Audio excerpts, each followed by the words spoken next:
టికెట్కి బండి తోలుతున్నావురా? దిగురా, దిగు. అరే దిగురా నువ్వు. మీరు పని చేసుకోండి రా. కొంచెం మర్యాదగా మాట్లాడు. ఏరా తాగినావా? కొట్లాడతావా? నా సంగతి నీకు తెలియదు. మేస్త్రి పొరపాటు అయిపోయింది, కోపడుకో. ఈసారి నీకు తెలుసుగా, మర్చిపోయావా? ఎవరి సారు? ఓ ఆ సారా నీ దగ్గరికి వస్తుంటాడు కదా. నేను ఇప్పుడు ఈ ఇంట్లోనే పనిచేస్తున్నాను.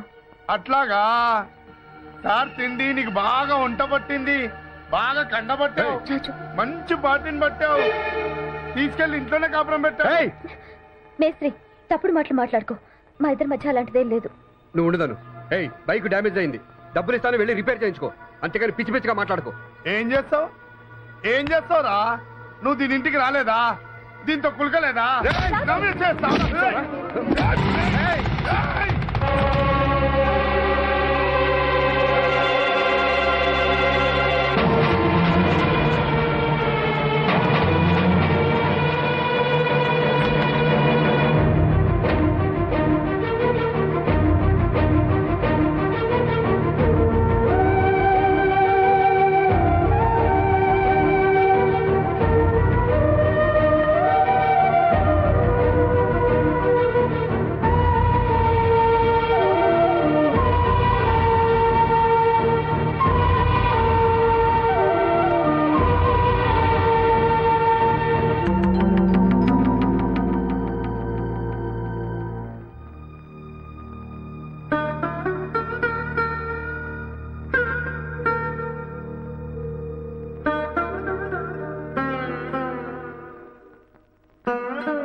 రాజుకే పడేది, మీరు రాజుతోటే మాట్లాడేది, మీరు రాజు అంటే ఇష్టపడేది.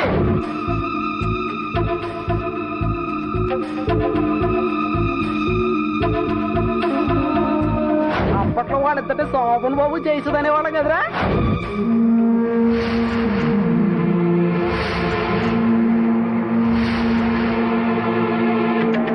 మంచి పాటిని పట్టావు, తీసుకెళ్లి ఇంట్లోనే కాపురం పెట్టావు.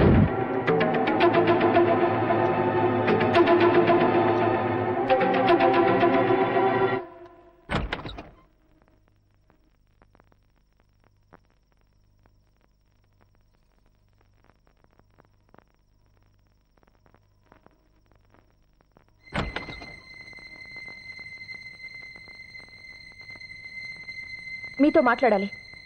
నువ్వు ఆవేశంలో ఉన్నావు, తర్వాత మాట్లాడుకున్నావు. లేదు, ఇప్పుడే మాట్లాడాలి. ధను ఎవరు? నా కళ్ళలో సూటిగా చూసి చెప్పండి. ధను మీరు క్లాస్మేట్స్ కదూ, ఒకరినొకరు ఇష్టపడ్డారు కదూ? అది ఒకప్పుడు. మరి నాకెందుకు చెప్పలేదు? చెప్తే లేనిపోని అనుమానాలు వస్తాయని చెప్పలేదు.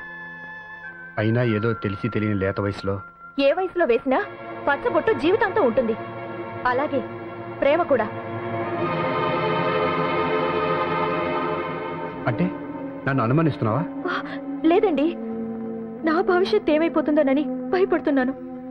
నేను ప్రాణానికి ప్రాణంగా చూసుకునే నా భర్త వేరొకరిని ప్రేమించారని తెలిసినప్పటి నుంచి నేనేం చేస్తున్నానో నాకే తెలియడం లేదండి. 10 మందిలో ధనుని కుర్చీలోంచి తోసేసి చాలా అనాగరికంగా ప్రవర్తించాను. అది తలుచుకుంటేనే సిగ్గుతో చచ్చిపోవాలనిపిస్తుంది. వీటన్నిటికీ కారణం నాకు ధను మీద కోపం కాదండి, మీరు నాకు దూరం అయిపోతారేమోనన్న భయం, బాధ. నువ్వు అనవసరంగా ఏవేవో ఊహించుకుంటున్నావు. లవ్ చేసిన వాళ్ళంతా వాళ్ళు ప్రేమించిన వాళ్ళని పెళ్లి చేసుకుంటున్నారా? అలాగని వాళ్ళు సంతోషంగా ఉండలేదా? ఒకరి గురించి ఎందుకు? నేను మాత్రం నేను మనస్ఫూర్తిగా ప్రేమిస్తున్నాను, సంతోషంగా కాపురం చేస్తున్నాను. ఒకప్పుడు గొప్పగా పెరిగిన చిన్ననాటి స్నేహితురాల్ని అనాథగా రోడ్డు మీద చూసి తట్టుకోలేక ఇక్కడికి తీసుకొచ్చాను.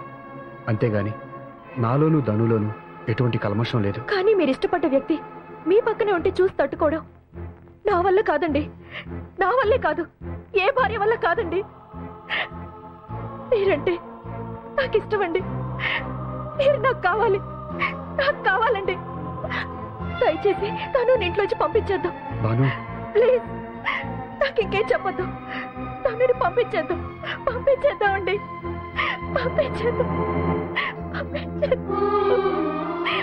నేను చాలా తప్పు చేశాను.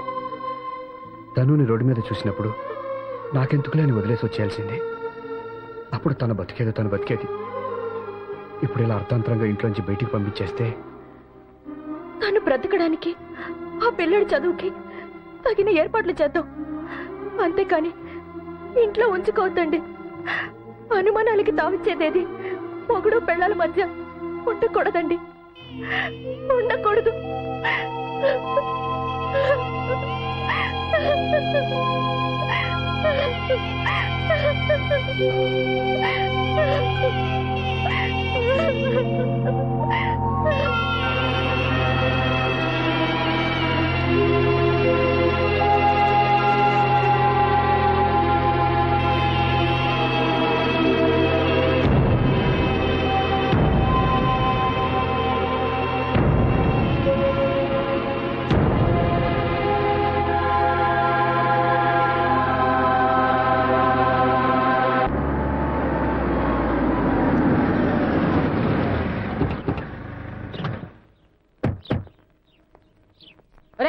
ఆ వంటానికి రానే రాడా? ఇంకేం వస్తాడు? నీ దెబ్బకి తట్టుకోలేక అటు నుంచి అంటే పారిపోయి ఉంటాడు.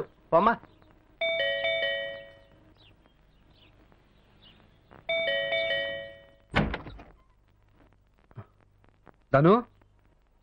ధను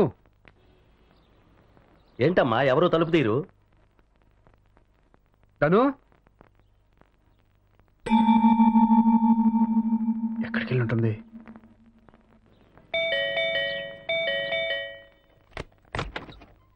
ఓ మాంగారు, మీరా? అల్లుడు, మీరు తీశారేంటి? ధను ఏది? అదేనండి చూస్తున్నాను. మీరండి.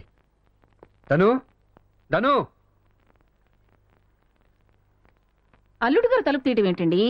ధను ఏది? ఎక్కడో పనిలో ఉండి ఉంటుందిలే. అమ్మా, నువ్వు వెళ్ళి స్నానం చేయి. అలాగే. ధను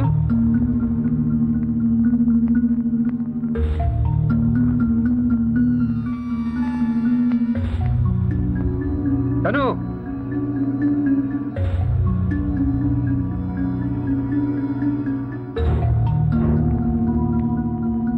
ధను ధను ధను ఏమండి, ఏమైంది?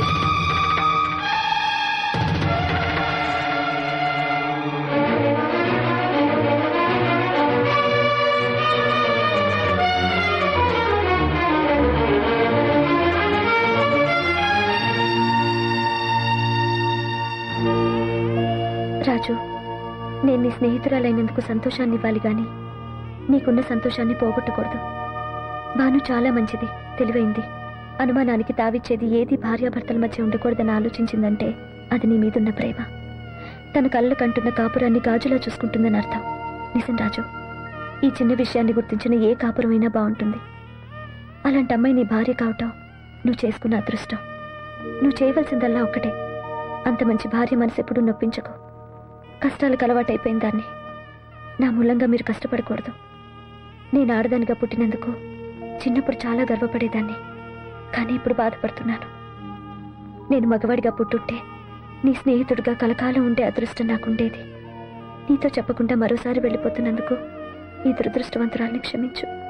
నీ చిన్ననాటి స్నేహితురాలు ధను.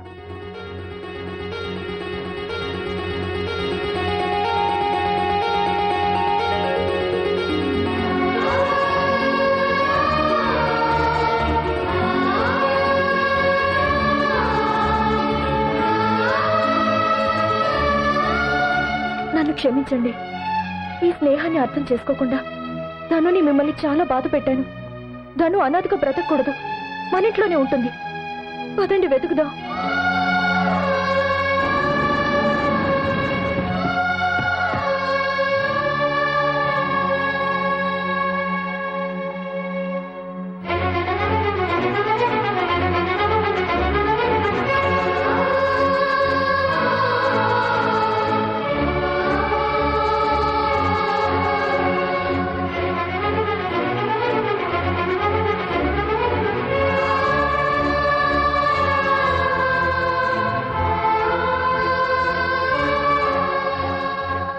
నమస్తే సార్.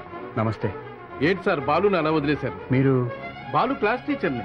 మీరు బాలుని చూసారా? ఈ రోజే అనాథాశ్రమంలో చూశాను. అనాథాశ్రమంలోనా? అవునండి, నేను వారానికి ఒకసారి అక్కడికి పాఠాలు చెప్పడానికి వెళ్తూ ఉంటాను. ఆ పిల్లల్లో బాలుని చూశాను. ఇక్కడికి వచ్చావేంటో అని అడిగితే ఏమీ చెప్పడు. పాపం వాడిని చూస్తే చాలా బాధ కలిగిందండి. అనాథాశ్రమం ఎక్కడ ఉందండి?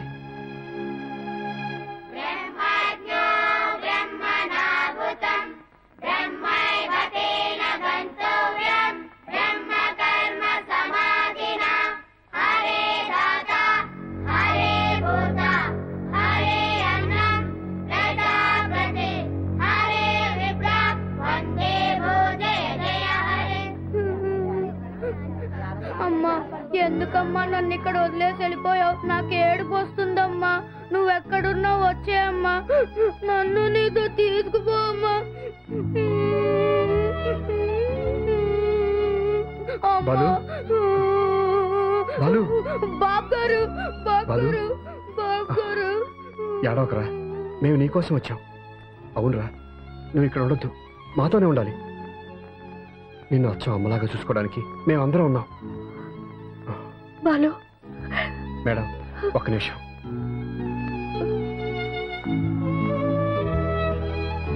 ఈ లెటర్ని బాబు జేబులో పెట్టి ఇక్కడే వదిలి వెళ్ళింది వాళ్ళమ్మ. ఇది చదివి అర్థం చేసుకుని బాబుని ఇక్కడ చేర్చుకున్నాం. నా బిడ్డ నాతో పాటు కష్టాలు పట్టడం ఇష్టం లేక వీడికింత అన్నం పెట్టి చదువు చెప్పిస్తారనే నమ్మకంతో మీ ఆశ్రమంలో వదిలిపెట్టి వెళ్ళిపోతున్నాను. వీడు అనాథ కాదు. వీడి కోసం కష్టపడి రాత్రి పగలు పనిచేసి నేను నెల నెలా డబ్బు పంపిస్తానని కూడా రాసింది. ఇంకా వాడి కోసం, వాడి భవిష్యత్తు కోసం బిడ్డను దగ్గరుండి పెంచుకోలేని నా సమర్థతకి మన్నించి దయచేసి వీడిని మీ ఆశ్రమంలో ఉంచుకోండి. రేపు వీళ్ళమ్మొచ్చి నా బిడ్డ ఏడే అని అడిగితే నేనేం సమాధానం చెప్పాలి? మీకు భయం అక్కర్లేదు మేడం. బాలు వాళ్ళమ్మ మా ఇంట్లోనే ఉండేవాళ్ళు. బాలు బుద్ధిగా చదువుకునేవాడు. మేమింకా చదివించుకుంటాం. ఇన్నాళ్ళు ఈ తల్లి బిడ్డలు పడ్డ కష్టాలు చాలు. బాలు కోసం వాళ్ళమ్మ ఎప్పుడొచ్చినా సరే మాకు తెలియచేయండి. మేము వచ్చి ఆవిడ్ని కూడా మా ఇంటికి తీసుకెళ్తాం. బాలు, ఇలా రామ్మా. రానంటే ఎలా? రేపు నీ కోసం మీ అమ్మ వస్తే బాబు గారు తీసుకెళ్లారని చెప్పండి. మా అమ్మను కూడా అక్కడికి వచ్చేయమనండి. బాబు మీతో రావడానికి ఇష్టపడుతున్నాడు, అందుకే పంపిస్తున్నాను. దీని మీద సంతకం చేసి తీసుకెళ్ళండి. అమ్మమ్మకు తాతయ్యకు టాటా చెప్పు. టాటా నాన్న.